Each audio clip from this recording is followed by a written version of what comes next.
First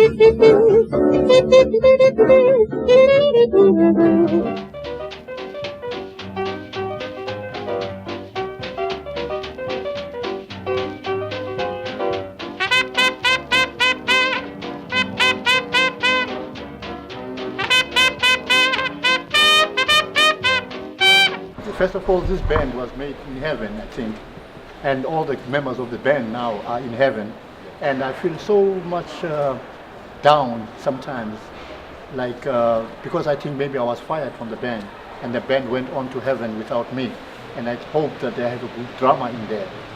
Well, in the apartheid years, it was very difficult for us to operate because we had a white man in our band, who was Chris McGregor, and that was not allowed in South Africa. And when we went out of South Africa, it was a state of emergency, whereby you couldn't be allowed to be in a community of about maybe more than 3 people.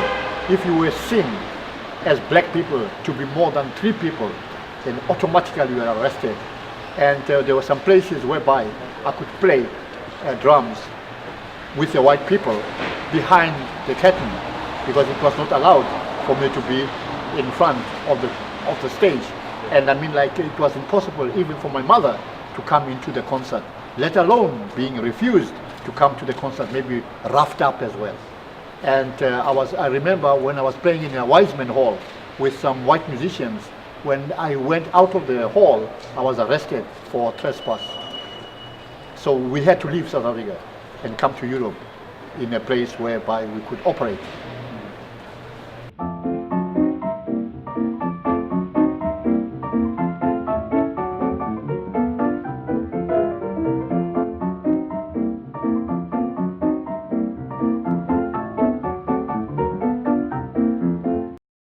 Well, because like we are the same birds anyway, so like we were the same birds of the same feather, and we sang the same songs, and so we could relate to each other. And the experience that they had and the experience that we had, sharing it together, was very fantastic. It was to break the Berlin Wall, really, like to have an experience of playing. You can imagine me coming from South Africa with my bomb and meeting people like Peter Blotzman. That was enough to crack that Berlin Wall, and it fell. The apartheid sank. We sank that boat. There was a boat called the apartheid, and we sank it. Me and Enrico Rava, Steve Lacey, and Europe.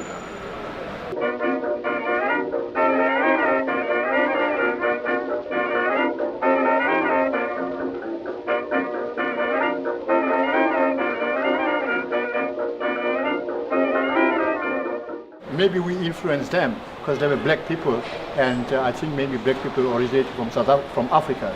So like they were our Afro brothers. What Coltrane did was no surprise for us, was like the rightful thing to do, and we had the rightful thing to do as well. So what we did is to come with the experience and with the knowledge of being born in Eden. Because like South Africa, I remember somebody saying that South Africa was Eden. This is where man started from. Anyway, so like we were not surprised with the music that they did. But then, you know, like as people, these people were people. So people will influence each other. And of course the South Africans were very conscious, fashion conscious. We like to copy as human beings do. We like to copy a good thing.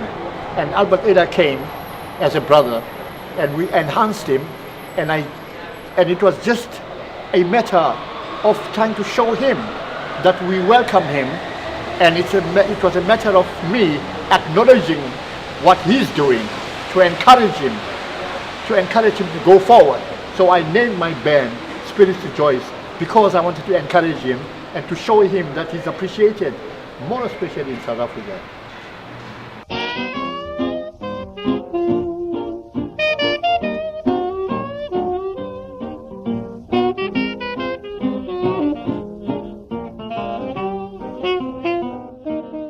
like hard working, like in South Africa, you don't have, as I say, South Africa is a place whereby you don't go to music. Music comes to you. And like you wake up in the morning, as I said inside there, that the cocks will be croaking, the dogs will be barking, and the hooters, the music, it's the vibe. The vibe that in all, you don't have to go to music. The bongo will be bongoing, and the people will be walking. Even the people walking in the streets, it's like jiving. It's like jiving, and like we have a fortunate gift from God. Like we have the best animals, like animals. We dance to the gorilla, we dance to the dogs, we mimic our monkeys, and they have the knowledge of life, and we like this, so we copy them, and we dance to their music as well.